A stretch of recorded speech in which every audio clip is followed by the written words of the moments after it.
ஸ்டாலின் தான் வந்தாரு, நீச்சல் அடிக்க விட்டாருன்னு விட்டு வச்சுக்கிறாரு பேர். 5/5/2026 உழைப்பாளர் தினம் அடுத்த நாள் மேலூர் டு சிவகங்கை அரசு பேருந்து, அதாவது பெண்களுக்கு இலவச பேருந்துன்னு சொல்லி இயக்குறாங்களே தமிழ்நாடு அரசு, அந்த பேருந்தில் சாதாரண மழைக்கு பாருங்கள் எப்படி ஒழுகுதுன்னு சொல்லிட்டு. சாதாரண மழை தான் இப்படி ஒழுகுது.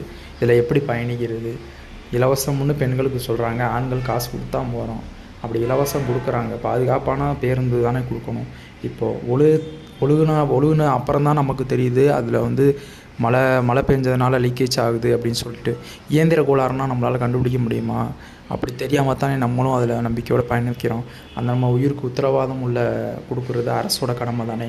நம்ம பேருந்தில் பயணிக்கும் பொழுது ஏதோ ஒரு விபத்து ஆகுது, தெரிய கண்டியே ஒழுகுது. மழை வந்தால் தான் ஒழுகுறது தெரியும்.